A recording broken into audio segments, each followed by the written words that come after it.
Shalom Aleichem, soyez bénis, peuple du Maître du Monde. Baou Hachem, encore pour vos vies. Merci au Maître du Monde pour cette grâce, une fois de plus devant vous.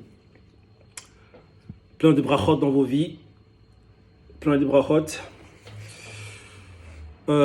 Sans plus tarder, nous allons parler de Pessah, Pâques. Pâques, Pessah signifie passer par-dessus. Passer par-dessus. Quoi? Passer par-dessus des maisons des Israélites. Nous nous sommes rendus à la 10e plaie qui frappa tous les premiers-nés d'Égypte. Et les maisons des Israélites furent épargnées. D'accord? Passer par-dessus. Baou Hachem, la Torah nous fait comprendre que les Israélites sont partis précipitamment de leur demeure. D'où les pains sans levain. Parce que la pâte n'a pas eu le temps de lever. Ok? Baou Hachem, en direction du mont Sinaï, pour récupérer les tablettes des instructions, je préfère, des instructions divines, les tablettes des instructions, Baou Hachem, Pessah. Et pendant Pessah, en fait, l'homme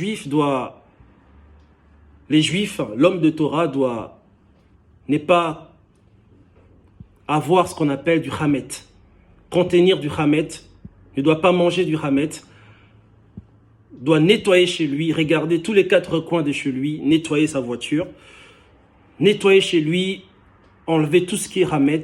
C'est quoi le hamet?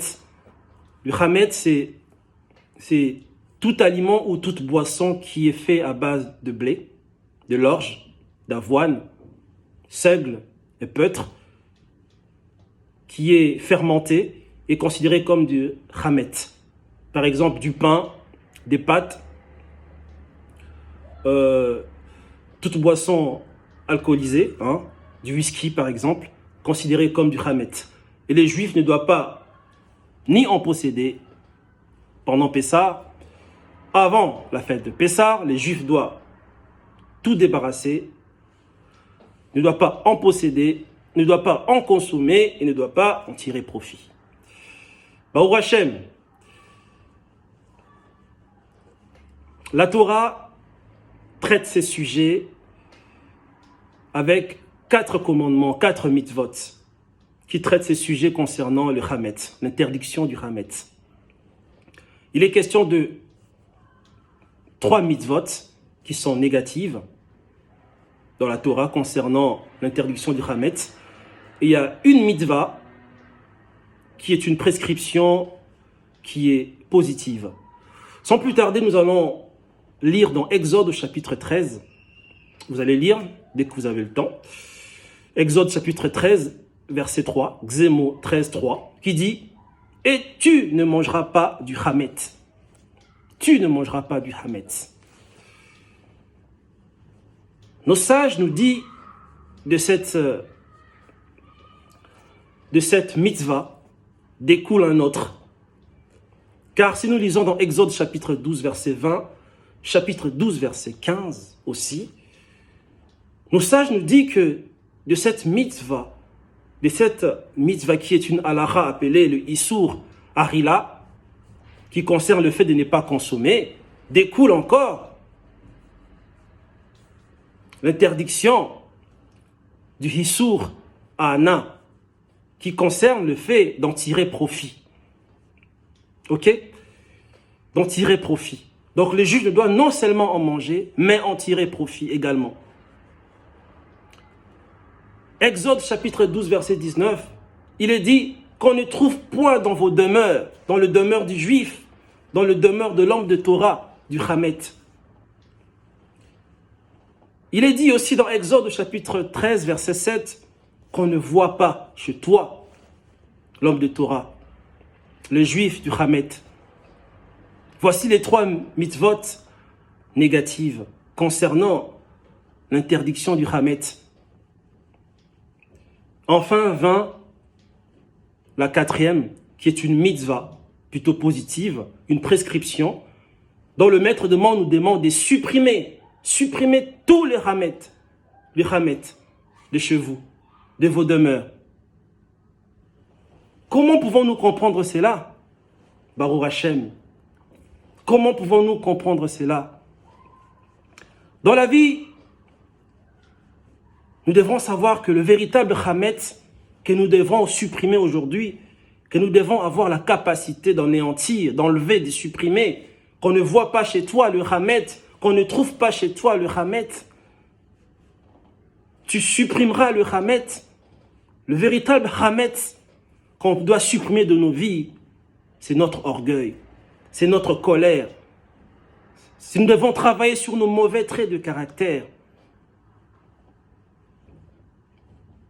nous devons travailler sur nos mauvais traits de caractère. Nous devons non seulement être vrais en public, même dans le secret, Dieu nous voit. C'est dans le secret que le véritable nous apparaît le plus souvent. Soyons pas que des gens vrais dans une communauté ou dans la synagogue, modèle à l'extérieur, nous devenons pires. C'est pas ça que le maître du monde veut. Nous devons être des serviteurs de Dieu, des êtres humains, des serviteurs de Dieu, des Juifs, des Israélites authentiques, qui gardent le commandement du maître du monde dans la fidélité. Baruch Hashem. Travaillons sur nos mauvais traits de caractère, sur nos midotes, car le midot, ce sont les fondements sur lesquels les mitzvot s'y reposent. Nous mangeons kasher, c'est bien. Ne mangeons pas que kasher, vivons kasher. Baruch Hashem. Ce n'est pas que dans des maisons faites de pierre, mais dans nos cœurs que nous devons extirper le hametz, le levain, ce qui nous gonfle d'orgueil, ce qui nous bouffe, ce qui nous empêche de rentrer dans l'alliance d'Abraham, de rentrer dans l'alliance du Maître du monde. Dans la Haggadah de Pessah, pendant que nous préparons Pessah, nous récitons ce qu'on appelle la Haggadah, le récit, la Haggadah. Et dans cette Haggadah, on nous parle de 4 enfants. 4 enfants avec 2 caractères différents. Il est question du Chacham, le sage. Il est question du Racha, l'impie. Il est question de l'homme simple. Enfin vint celui qui ne sait pas parler, celui qui ne sait pas se tenir. Sur le seder de Pessah, la table de Pessah, se trouvent ces 4 personnes, ces 4 éléments, ces 4 enfants avec de caractères différents, sur la même table, pendant le soir de Pessah. Ce qui signifie que c'est une fête qui interpelle l'humanité tout entière, toutes les 70 nations. Bien entendu, nous la vivons peut-être, nous la fêtons, nous la vivons peut-être de façon différente, puisqu'il y a des lois et des traditions. Mais la loi de Pessah découle même de la Torah elle-même, les lois de Pessah. Nous la vivons peut-être différemment, mais cette fête interpelle l'humanité tout entière. Ok? Sur cette table résident 4 types de personnes.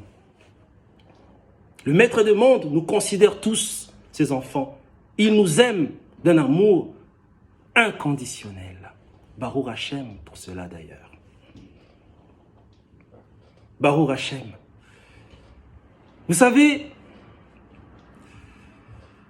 il est écrit à la sortie du peuple hébraïque de l'Égypte ancien, puisqu'il est question, cette fête commémore en fait de la liberté des Israélites de l'esclavage dans l'Égypte ancienne, bien entendu.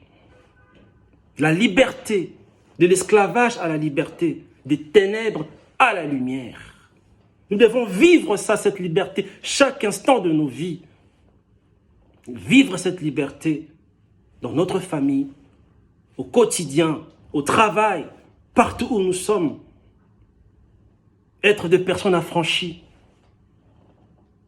Vivre cette liberté chaque instant de nos vies, chaque semaine.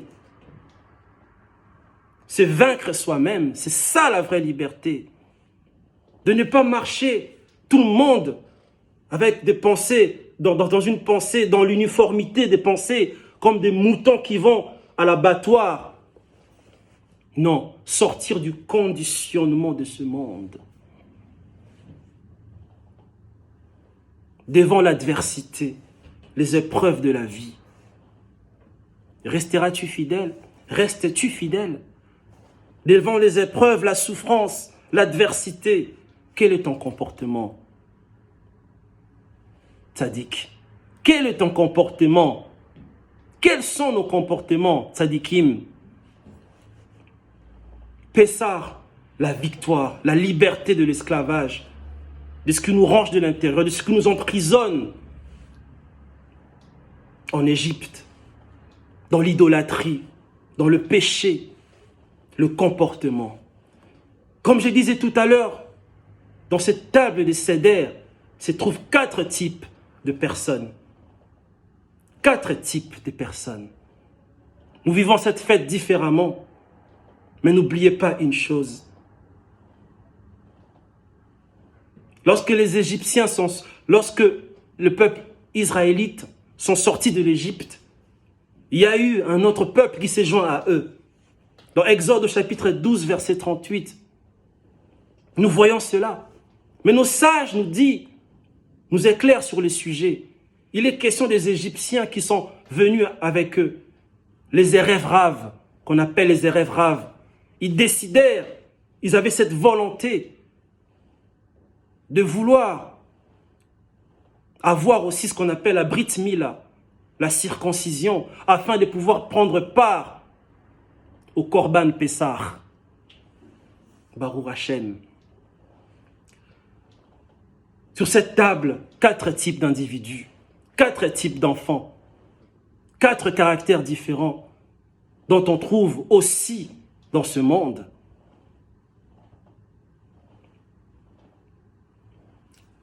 La lumière n'est pas synonyme de manque de ténèbres, ni les ténèbres être un synonyme de manque de lumière. Dans le sage, on peut trouver le mal. Le sage peut tomber. Le sage peut faire des choses contraires à la loi de Dieu, aux instructions de Dieu, je préfère. Dans le méchant, nous pouvons trouver aussi le bien.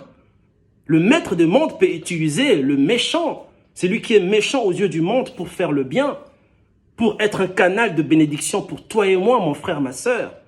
On a tous des polarités positives et négatives. En chacun de nous résident ces 4 types de caractères, ces 4 types d'éléments. Voilà pourquoi Pessah nous concerne tous. Dans le mal peut résider le bien. Le mal peut servir de tremplin afin de parvenir au bien également. Le ténèbre n'est pas synonyme de manque de lumière, ni la lumière être un synonyme de manque d'obscurité. Baruch Hashem, travaillons sur nos traits de caractère, enlevant les chametz dans nos vies, le véritable chametz qui est la colère, qui est le manque d'amour, qui est le manque de pardon. Par le mérite de Moshe Rabbeinu, par le mérite de tous nos rabbanim, par le mérite des tzadikim, par le mérite de tous nos sages, que le maître du monde nous épargne de la mort, pas seulement de la mort physique, mais celle qui est aussi spirituelle, c'est-à-dire de s'éloigner de la Torah, de vendre la Torah. Ok? De rentrer dans des compromis. Que le maître du monde nous protège de cette mort spirituelle, de manger le fruit défendu. Que le maître du monde vous bénisse abondamment. Plein de grâces, plein de bénédictions, gardant le commandement de Dieu, les instructions, enlevant les chametz dans nos vies. Devenons le véritable juif, ces véritables croyants qui ne mangent pas que kasher, mais qui vivent kasher, qui ne sont pas que vrais dans les synagogues, mais qui sont vrais partout. Que le maître du monde vous bénisse. C'est avec amour que je vous transmets ce message, mes frères et sœurs. Que le maître du monde soit glorifié. Chag Sameach, Pessah Kasher Sameach. Soyez bénis. Baruch Hashem.